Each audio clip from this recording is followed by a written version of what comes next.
Magandang gabi po o araw sa inyo. Ako po si Paing at gusto ko pong ibahagi sa inyo ang isang karanasan namin noong kabataan ko. Nangyari ito sa isang baryo sa bandang Quezon taong 1986.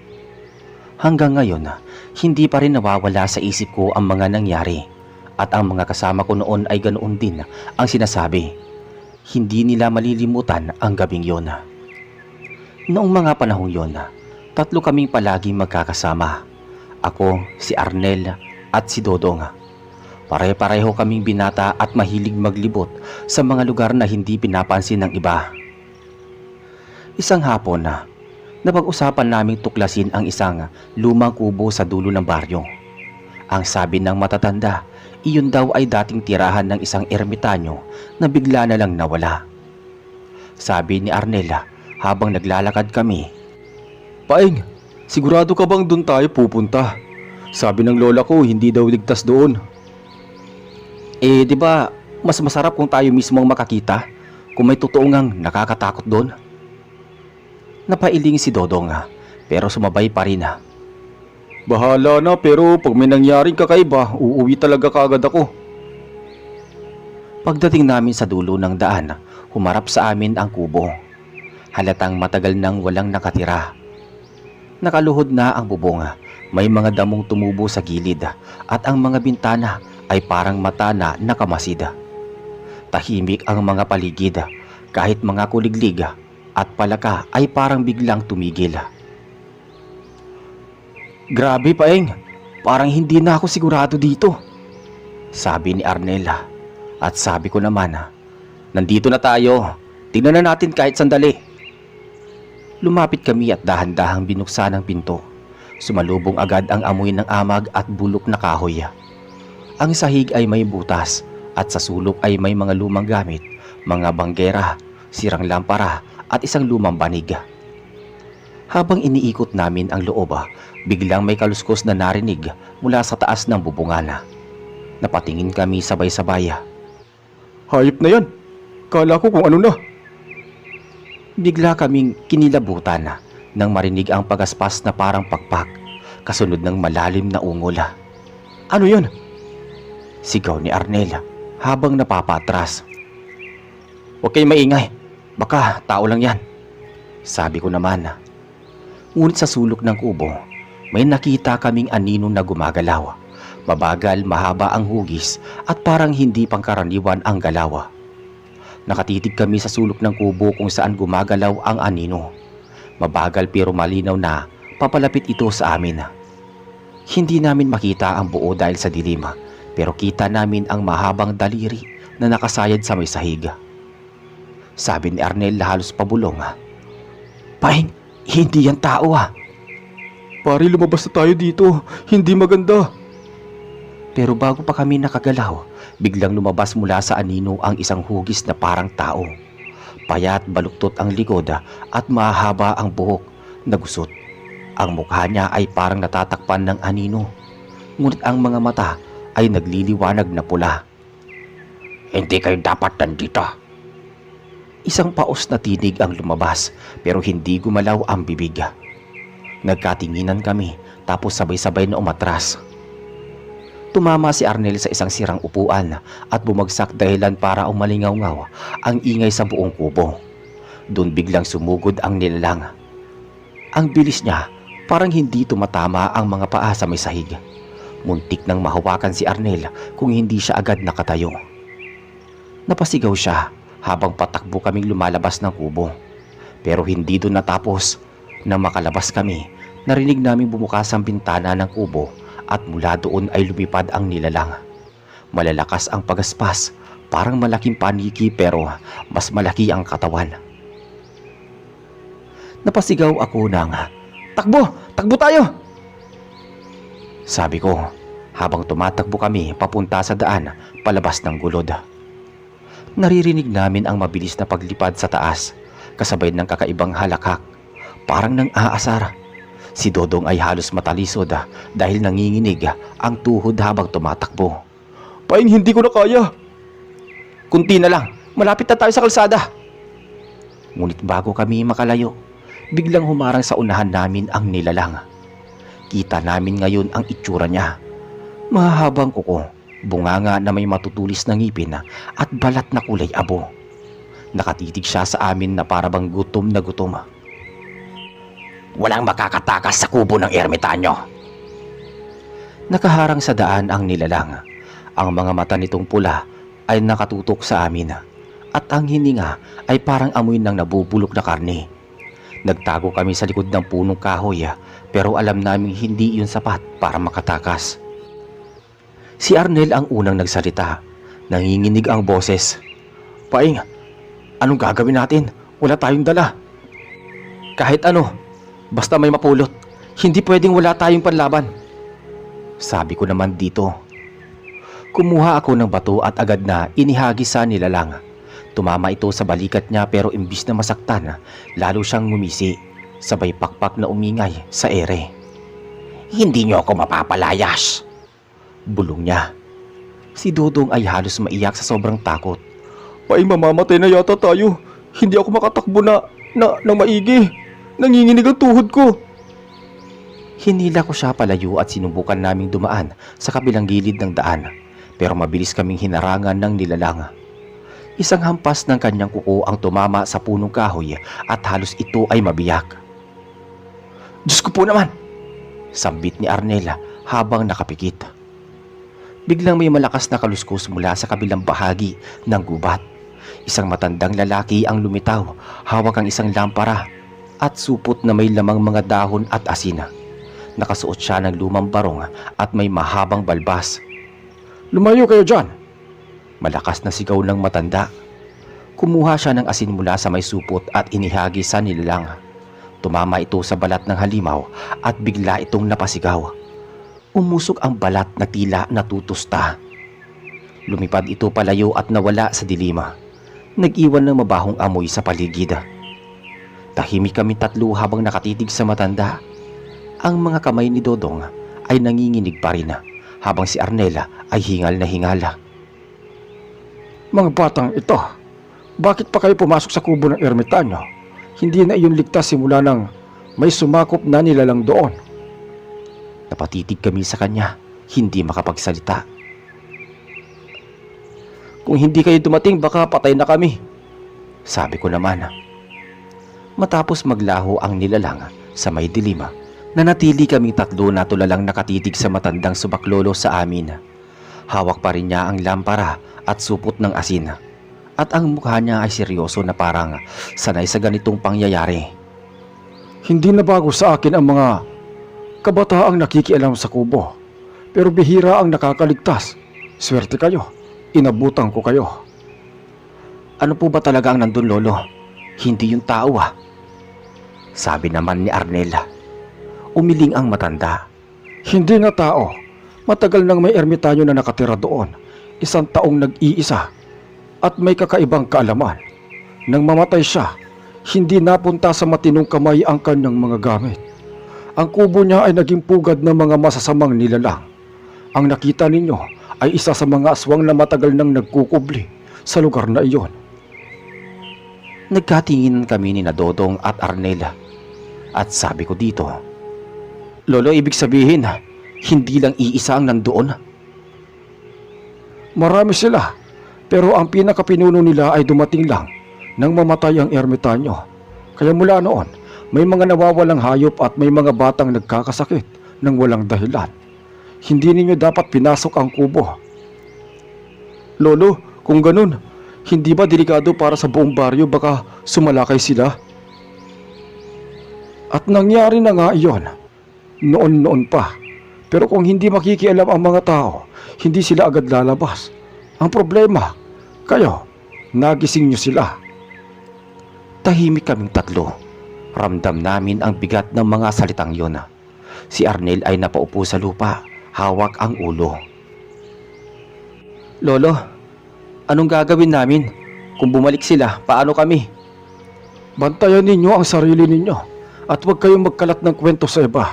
Baka magdulot lang ito ng takot. Pero tandaan ninyo, hindi pa tapos. Babalik at babalik sila sa kubo. At kung lalo silang lumakas, baka hindi na kubo ang maging pugad nila, kundi ang buong baryo Pagkasabi niya nun, bigla siyang tumalikod at nagsimulang maglakad palayo. Hawak pa rin niya ang lampara. Naiwang kaming tatlo, nakatingin lang. Hindi alam kung susundan ba namin siya o tatakbo pa uwi. Pagkatapos ng gabing yon, halos hindi kami nakatulog ni na Arnel at Dodong. Pagdating sa baryo, wala kaming ibang nagawa kundi ang magkunwari na parang walang nangyari. Ayaw naming isipin ng mga magulang namin na kung saan-saan kami pumupunta. Pero sa totoo lang, pare-pareho kaming nanginginig pa rin sa takot. Kinabukasan, normal lang ikot ng baryo. May mga nag-aararo sa bukid at may naglalako ng gulay at ang iba naman ay abala sa paghahanda para sa piyesta sa kapilya. Para bang kami lang ang nakakaalam ng lihim na sumasakal sa aming tatlo. Makalipas ang ilang araw, nagsimulang may mapansing kakaiba ang mga taga-baryo. Una, may mga baboy na biglang nawawala sa may kulungan mismo. Akala ng iba, ninakaw ng mga kapitbahay o ng lasenggong nagugutom. Pero nang makita ang iniwang dugo at kalat ng balahibo sa damuhan, alam naming hindi ordinaryong tao ang kumuha. Pangalawa, may batang nagkasakit ng biglaan. Wala namang lagnat o ubo, pero parang nangihina at ayaw kumain. Sabi ng albularyo, parang sinisipsip ang lakas at katawan.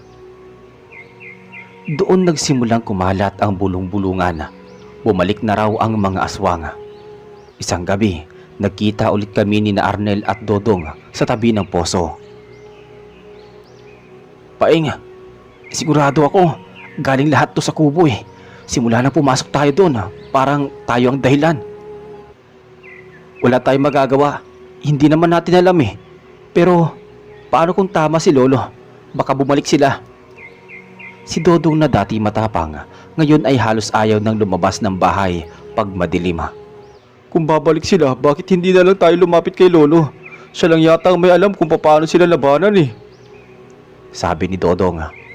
Tahimik lang kami kasi sa totoo lang hindi namin alam kung magtitiwala ba talaga kami sa matanda. Oo, iniligtas niya kami noon pero hindi rin namin alam kung bakit parang sanay na sanay siya sa ganitong bagay. Kinabukasan, nagpunta ako sa palengke para bumili ng bigas. Habang naglalakad pa uwi, may narinig akong dalawang matandang babae na nag-uusap. Sabi nila nakita raw ulit yung ermitanyo, pero matagal lang patay yun, di ba? Iiwan ko nga rin pare, pero kung ako sa'yo, huwag kang lalapit sa banda ron. Nakakatakot ang lugar na yun. Napahinto ako. Alam kong matagal nang patay ang ermitanyo. Pero kung may nakakita raw ulit sa kanya, ibig sabihin ba'y hindi lang mga aswang ang nasa paligid, kundi pati ang kaluluwa ng ermitanyo. Dumating ang gabi na hindi katahimikan ang dala ng dilim. Habang nakaupo ako sa harap ng aming bahay, narinig ko ang mga aso ng kapitbahay na sunod-sunod ang tahol. Halos mabaliw sa ingay. Sumunod ay sigawan ng isang pamilya mula sa kabilang dulo ng baryo. Agad akong tumakbo papunta doon. Doon ko nadatnan sina Arnel at Dodong na naroon na rin. Ang isang baboy sa kulungan ay gutay-gutay, parang may malalaking kuko na bumaon sa laman at bago ito pinilas. Ang dugo ay kumalat hanggang sa bakod at parang may bakas ng paa na hindi tao. Mahaba at matutulis ang mga daliri. Paing, ito na nga yata, bulong ni Dodong. Halos nanginginig ang tuhod. Hindi tayo pwedeng tumayo lang dito. Kung hindi tayo kikilos, baka tao ang susunod nilang kunin, sabi ni Arnel. Kinabukasan, nagtipon ng ilang taga-baryo sa harap ng kapilya. Ang usapan ay iisa: paano mapipigilan ang sunod-sunod na nangyari. Ang mga matatanda ay nagbigay ng payo: maglagay ng bawang sa pintuan, magtabi ng buntot pagi at maglagay ng asin sa paligid ng bahay. Tahimik lang kaming tatlo. Alam namin sa sarili namin na may alam kami na hindi nila batid. Hindi lang basta aswang ang nakikita, kundi isang grupo na galing mismo sa kubo ng ermitanyo. Lumapit sa amin ang matandang tumulong. Nakikita ninyo, unti-unti na silang lumalakas. Kung hindi natin haharangin, baka hindi na lang mga hayop ang mawala. Nagkatinginan kaming tatlo. Doon namin naisip na baka oras na para humingi ng tulong sa kanya. Gabi na nang puntahan namin ang kubo ng matanda. Nandoon pa rin siya, parang naghihintay sa amin. Lolo, kailangan na po namin ng tulong ninyo. Hindi lang po hayop ang kinukuha nila. Baka buong baryo ang kapalit. Tumingin siya sa amin ng matagal bago sumagot. Kung talagang handa kayo, may kailangan kayong gawin. Pero tandaan ninyo, hindi na kayo makakabalik sa dating buhay kapag pumasok kayo rito. Kasama na kayo sa laban. Tahimik si Dodong. Si Arnel bagamat nanginginig ay tumango naman. Ako man kahit natatakot ay nagpasya na wala nang atrasan. Pinasok namin ang kubo ni Lolo. Amoy insenso at mga tuyong dahon ng paligid. Sa mesa may mga bote ng langis, mga lumang papel na may kakaibang sulat at ilang gamit na hindi namin maintindihan. Bawat isa sa inyo, kailangan may hawak na proteksyon. Asin para sa katawan, langis para sa sugat, at dasal para sa lakas ng loob. Hindi sapat ang tapang lang, kailangan ninyong maniwala. Kumuha kami ng kanya-kanyang gamit. Habang hawak ko ang maliit na bote ng langis, hindi ko maiwasang magtanong sa sarili. Handa na ba talaga kami na susunod sa mangyayari? Makalipas ang ilang gabi, dumating ang kinatatakutan namin. Walang buwan, itim ang langit at ang paligid ay tahimik na tahimik. Nasa loob ako ng bahay nang biglang marinig ang iyak ng mga manok at ang pagtili ng isang ginang mula sa kabilang kalye. Agad kaming nagtakbo ni na Arnel at Dodong. Dala-dala ang asin, langis at mga gamit na ibinigay ni Lolo. At nang makarating kami sa bakuran ng kapitbahay, tumambad sa amin ang isang anyo. Mahaba ang buhok, maputla ang balat, at ang mga mata ay kumikislap na pula. Nakahawak ito ng manok na parang laruan at saka biglang pinunit gamit ang mahabang kuko. Sumigaw ako at sinabi ko kay Arnel ang asin. Inihagis ni Arnel ang isang dakot ng asin papunta sa nilalanga. Parang nasunog ang balat nito at napatras siya habang umuungol ng malakas. Doon ko napatunayang totoo ang sinasabi ni Lolo. Takot sila sa asin. Bigla pang lumitaw ang dalawa pang nilalang mula sa gilid ng punong saging. Isa iyong baluktot ang likod at mahaba ang dila na parang ahas, at ang isa na may parang tao pero ang mga mata ay puro itim. Palibhasa, 3 na silang kaharap namin. Napatras kaming lahat. Paeng, hindi natin kaya. Sigaw ni Dodong. Hindi pwede, Dodong. Kung tatakbo tayo, mas lalo silang lalakas. Lumapit ang isang nilalang kay Arnel. Agad nang binuksan ang bote ng langis at ibinuhos ito sa lupa bago nagdasal ng mahina. Sa hindi may paliwanag na paraan, biglang tumigil ang nilalang at umatras para bang natakot sa amoy at dasala. Nang akala namin ay katapusan na, biglang lumitaw si Lolo dala ang lampara. Umalingaw-ngaw ang tinig niya habang may hawak na pamalo, parang yari sa kahoy na may ukit. Lumayas kayo sa lugar na ito. Sigaw niya, sabay hampas ng pamalo sa lupa. Isang nakabibinging sigaw ang sumunod mula sa mga nilalang. Parang nasusunog sila sa liwanag ng lampara. Isa-isa silang naglaho, nagmistulang usok at tinangay ng hangin. Naiwan kami na hingal, nanginginig pa rin ang tuhod sa takot. Ngayon nakita nyo na. Hindi sila basta-basta. At tandaan ninyo, ang bawat laban ay nagpapalakas din sa kanila. Kung hindi natin tatapusin ang pinagmulan, babalik at babalik sila. Sa kubo ng ermitanyo? Tanong ni Arnel halatang pagod at takot. Tumango si Lolo. Oo, doon lahat nagsimula at doon din dapat matapos. Kung hindi buong baryo ang malulunod sa kadiliman. Nagkatinginan kaming 3. Doon namin napagtanto na hindi na ito basta kwento ng takot. Nasa gitna kami ng labanan na baka hindi namin matakasan.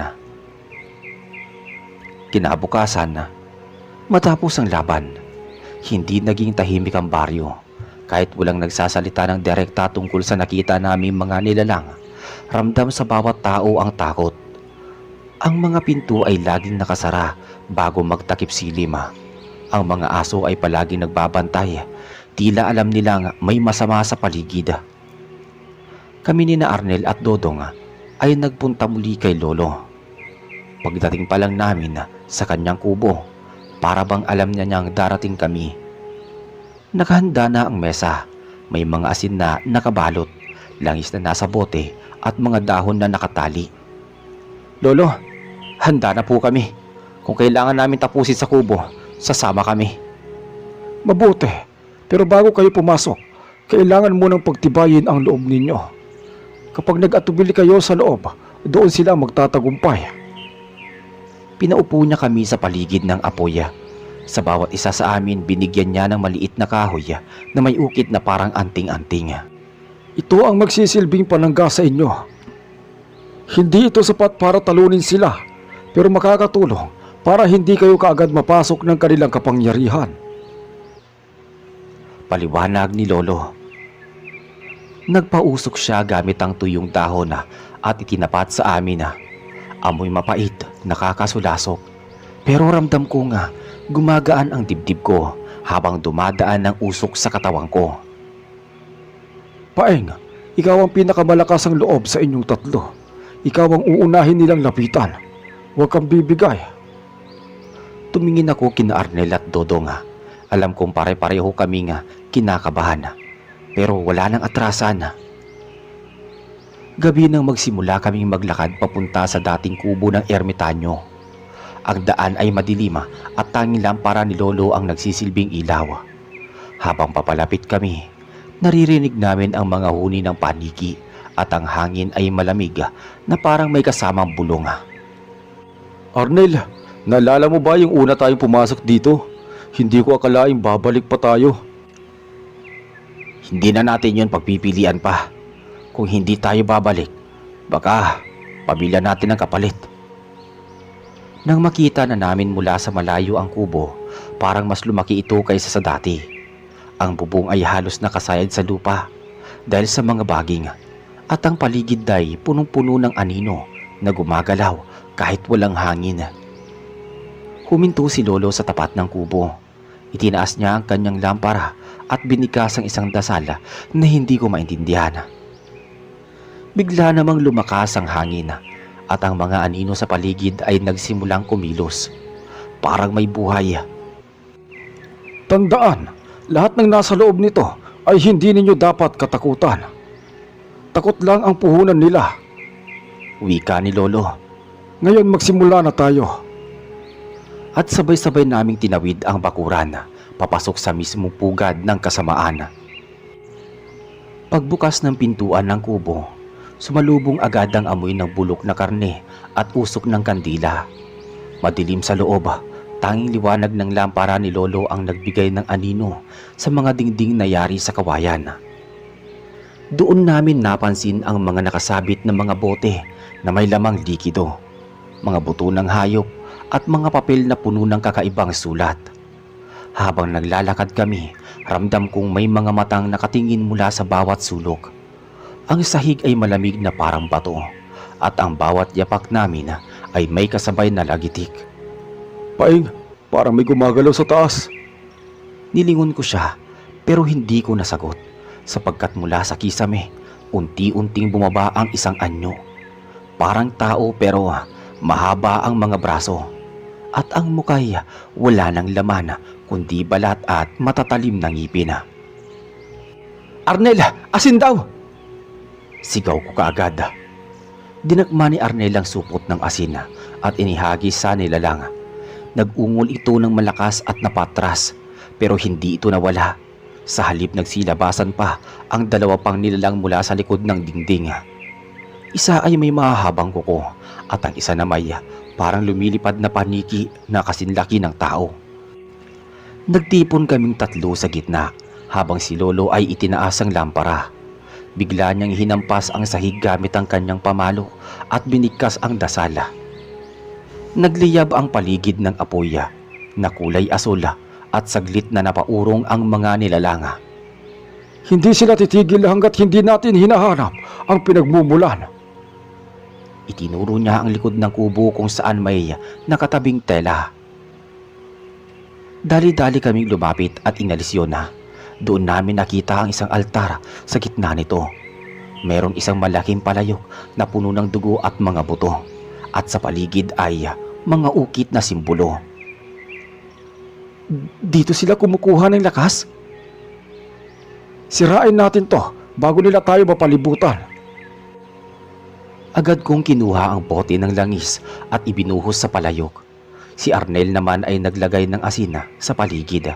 At si Dodong ay sumigaw habang pinupukpok ito gamit ang isang bato. Pagkabagsak ng palayok, sumabog ang malagkit na dugo sa buong kubo. Isang napakalakas na sigaw ang umalingaw-ngaw. Hindi lang galing sa isang nilalang, kundi parang mula sa buong lugar. Ang mga aswang na nasa paligid ay nagwawala, pero halatang nanghihina. Hinampas ni Lolo ang pamalo niya sa ere at umapoy ito. Ngayon na, habang mahina sila. Kami sabay-sabay na humagis ng asin at langis.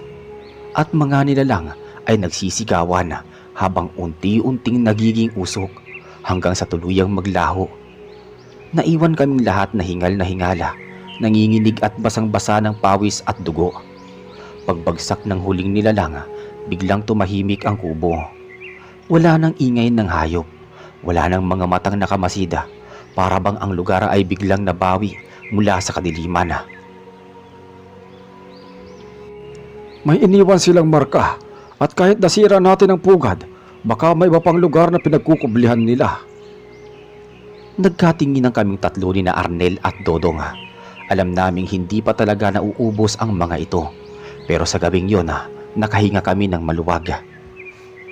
Pagkatapos ng gabing yon, halos hindi ko na maalala kung papaano kami nakalabas ng kubo.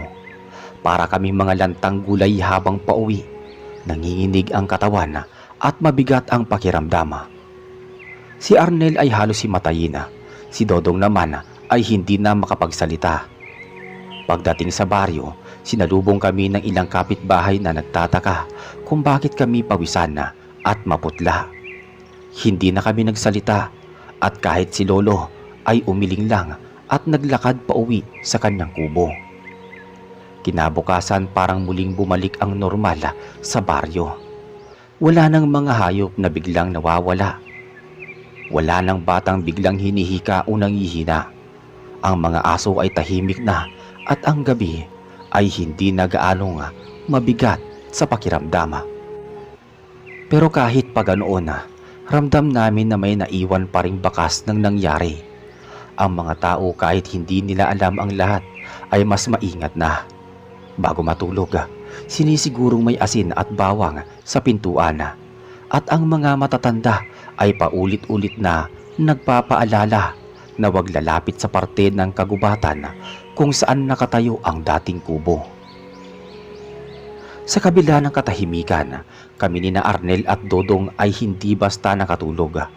Kada gabi, may bangungot akong nararanasan. Nakikita ko ang mga mata ng nilalang, ang matatalim na ngiti at ang altar na puno ng dugo. Minsan nararamdaman kong may malamig na hangin na dumadaan sa gilid ng higaan ko, kahit sarado naman ang bintana. "Paing," sabi ni Arnel habang nagkukwentuhan kami. "Akala mo ba tapos na? Kasi ako pakiramdam ko may nagmamasid pa rin." Tinignan ko siya, tumango ako. "Ganon din ako. Baka hindi lang sa kubo nagtatago ang mga yon." Minsan pinuntahan namin si Lolo para magpasalamat. Doon niya sinabi ang huling babala. Hindi sa isang lugar nakatali ang kasamaan. Ang kubo ay naging pugad nila, pero hindi ibig sabihin na wala na sila. Tandaan ninyo, ang takot ay parang apoy. Kapag pinayagan ninyo, kakalat at kakalat ito. Umiling siya bago nagpatuloy. Ang laban ninyo ay hindi pa tapos. Pero huwag kayong mawala ng lakas ng loob. Ang mahalaga, alam ninyo na kung papaano sila lalabanan. Lumipas ang mga linggo at unti-unting nakalimutan ng iba ang mga nangyari. Bumalik ang buhay sa dati. May piyesta na ulit, may palaro sa plaza at may mga nagsasayawan sa gabi. Pero kami na nakakita ng totoo ay hindi na muling naging kagaya ng dati. Bawat tunog ng kaluskos sa gabi ay nagpapaalala sa amin ng kubo. Bawat matang dumadaan sa dilima ay parang nagbabalik ng kaba. At sa tuwinga, maiisip ko ang sigaw ng nilalang, alam kong hindi yun basta mawawala. Isang gabi, nagkukwentuhan kami ni Arnel sa ilalim ng punong mangga. Bigla siyang nagsabi ng, "Paeng, hindi ba't parang may mali sa pagkakakilala natin sa ermitanyo? Bakit doon sila nag-ugat? Hindi kaya may iniwan siyang bagay sa kubo?" Hindi agad ako nakasagot. Totoo, mulat sa pula, ang alam ng namin ay matandang ermitanyo ang nakatira doon na namatay ng mag-isa. Pero bakit ba tila doon sumisibol ang kasamaan? Kinabukasan, sinadya namin ni Lolo para tanungin. Umupo siya sa bangko, humigop ng tabako. At saka nagsalita. Hindi lahat ng nag-iisa ay banal, mga apo. Yung ermitanyo na yon, matagal nang may usap-usapan tungkol sa kanya. May dala siyang mga lumang aklat, mga orasyon na hindi para sa Diyos, kundi para sa mga anino. Doon sa kubo, may mga bagay siyang iniwan, mga gamit na hindi dapat makita ng kahit sino. Napatitig kami ni Arnel sa isa't isa, para bang biglang bumigat ang paligid. Nang gabing yun, hindi ko alam kung bakit pero napapayag ko sina Arnel at Dodong na bumalik kami sa lugar ng kubo. Hindi na ganoon kabuo ang ekstruktura dahil sinunog na ng mga matatanda, pero may mga abo at sira-sirang kahoy na naiwan. Tahimik ang paligid pero habang papalapit kami, parang may malamig na hangin na nagmumula doon. Tila may humuhuni sa tenga namin. Pabulong na hindi namin maintindihan. Paing, naramdaman mo ba yun? Oo, parang tinatawag tayo. Pagdating sa gitna ng abo, may nakita kaming kakaibang bagay.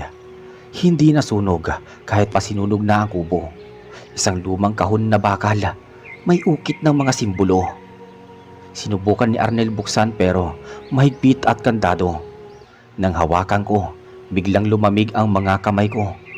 Para bang kumapit ang lamig hanggang buto. Baka ito na ang iniwan ng ermitanyo. At baka ito rin ang dahilan kung bakit hindi matahimik ang lugar na to.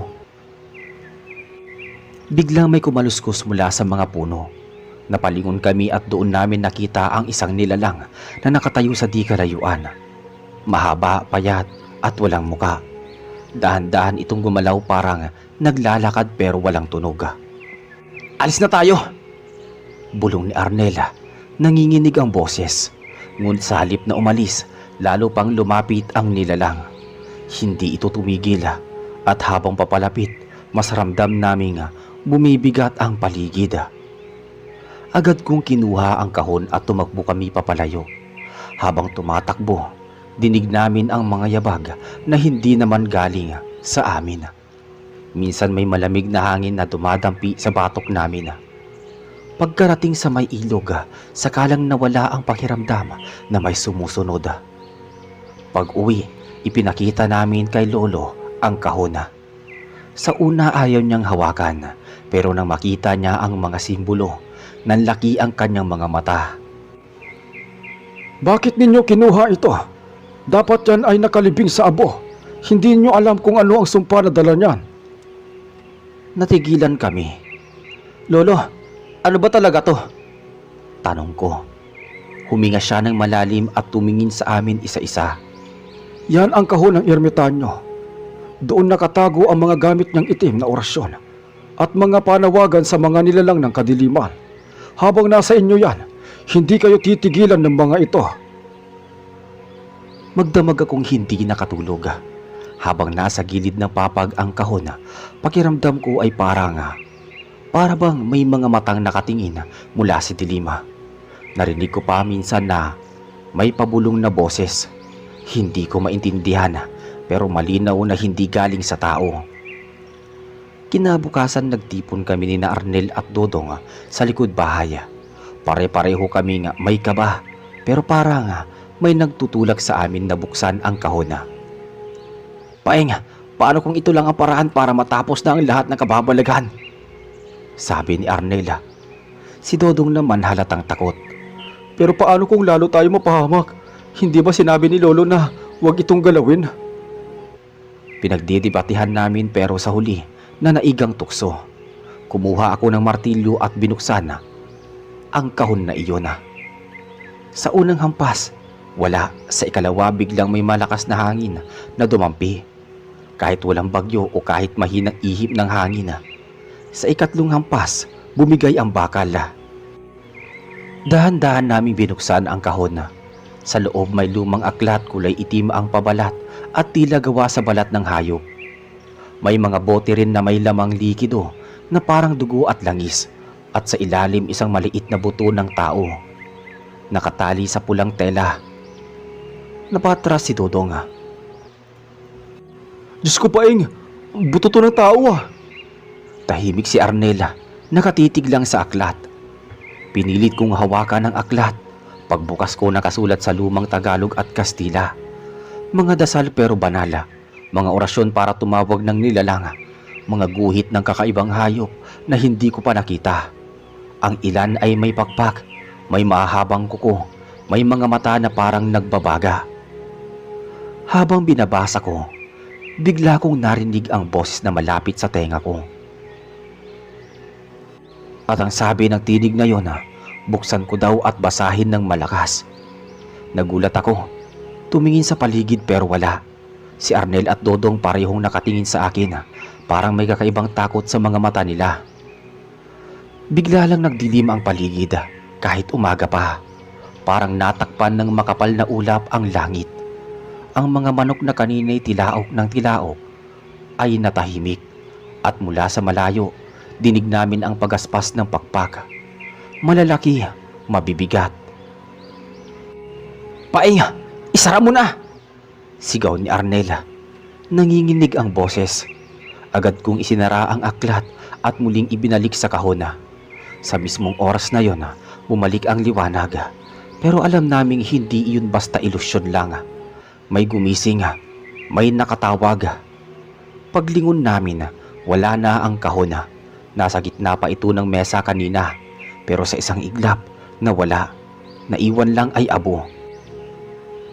Parang sinunog sa mismong harapan namin. Natahimik kaming tatlo.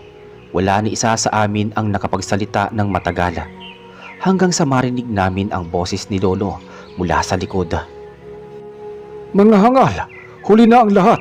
Hindi na ninyo mapipigil ang gising ng mga nilalang. Nakayuko si Lolo, hawak ang kanyang baston at bakas sa muka ang matinding takot. Hindi galit, kundi takot na ngayon lang namin nakita sa kanya. Matapos maglaho ang kahon at naiwan ang abo, hindi na naging normal ang mga sumunod na gabi. Halos gabi-gabi may naririnig kaming pagaspas ng mga pakpak sa bubong. May mga yapak na naglalakad sa palibot ng bahay kahit wala namang tao. Ang mga aso sa paligid walang tigil sa tahol at ungol na tila nakikipaglaban sa hindi nakikita. Si Arnela ang unang nakaranas ng matinding bangungot. Sabi niya, gabi-gabi raw may nakaupo sa kanyang dibdib. Mabigat at malamig at may boses na bumubulong. Si Dodong naman halos hindi na kumakain. Lagi siyang tulala at minsan nagigising siyang nasa harap ng pinto kahit hindi niya alam kung papaano siya nakalabas ng higaan. Ako man, hindi nakaligtas. Isang gabi nakita ko sa may salamin ang aking sariling anyo, pero ang mata ko ay pula at ngising aso ang labi. Pagkurap ko normal na ulit pero hindi ko makalimutan ang itsura. Dahil sa pagtindi ng nangyayari, muling kinausap namin si Lolo. Nakaupo siya noon sa bangko, hawak ang kanyang rosaryo. Seryoso ang kanyang muka habang nagsasalita. Mga apo, hindi ordinaryo ang nilaro ninyo. Hindi basta engkanto o multo ang ginising ninyo, kundi mga espiritong pinakawalan gamit ang itim na orasyon. Hindi sila titigil hanggat may nakuha silang kapalit. Napatitig kami kay Lolo. Anong dapat namin gawin, Lo? Isa lang, huwag ninyong patuluyin na pagbigyan ng takot ang mga nilalang. Magdasal kayo, manatili sa loob at iwasang sundin ang kanilang bulong. Kapag may humiwalay sa inyo, siya ang unang kukunin. Dumating ang gabing hindi namin malilimutan. Malakas ang hangin, walang buwan at ang paligid ay parang balot ng usok. Sa bubong ng bahay, sunod-sunod ang kalabog doon. Para bang may mabibigat na nilalang na naglalakad. Sa labas, nakita namin ang figura ng mga nilalang. Mahahaba ang kuko, nakayuko ang katawan at may pakpak na parang paniki. Paeng, nandyan na sila. Si Dodong naman nakaluhod, umiiyak at paulit-ulit na sinasabi na, Hindi ko na kaya, hindi ko na kaya. hawak ko ang rosaryo ni Lolo, mahigpit kong idinikit sa dibdib. Pinilit kong manalangin kahit nanginginig ang labi ko. Maya-maya dumagundong ang bubong at biglang bumukas ang bintana kahit nakasara ito ng mabuti. Isang malamig na hangin ang pumasok at sa isang iglap nakita naming tatlo. Ang tatlong aninong pumasok sa loob. Isang kaluluwa ang kailangan. Bulong na parang sabay-sabay na boses. Bago pa kami makagalaw, biglang tumayo si Lolo bitbit ang baston at rosaryo. Pumasok siya sa gitna ng mga kalaban at sabay sabi nga, Ako ang kapalit. Ako ang haharap sa sumpang iniwan ng ermitanyo. Huwag ang mga apo ko. Nagkatinginan kami, pero bago pa namin siya mapigilan, umilaw ang rosaryong hawak niya. Ang mga nilalang ay napatras pero unti-unti silang sumama sa apoy na bigla na lang bumalot kay Lolo. Napasigaw na lang kami ng sabay-sabay. Pagkaraan ng ilang sandali nawala ang mga nilalang, nawala ang usok at bumalik ang katahimikan. Naiwan kami ni Arnel at Dodong, parehong umiiyak at hindi makapaniwala sa sakripisyong ginawa ng matanda. Kinabukasan dinala namin ng abo ni Lolo sa simbahan at doon siya inilibing ng maayos. Ang lugar ng kubo ng ermitanyo ay tuluyan ng iniwasan ng buong baryo. Lumipas ang mga taon pero hindi na namin nakalimutan ang mga naganap. Hanggang ngayon si Reggie, hindi ko alam kung tuluyang natapos ang sumpa o naghihintay lang ng susunod na makialam. Ang malinaw lang, binayaran ni Lolo ang pagkakamali namin. At sa tuwing makakarinig ako ng kaluskos sa dilima o pagaspas ng pakpak, naaalala ko ang gabing yun. Ang gabing muntik ng kitilid ng mga nilalang, ang buhay namin. At dito po natatapos ang ating kwento. Muli ang inyong lingkod, ako si Reggie, ang inyong narrator dito sa ating channel na Kwentuhan Tayo.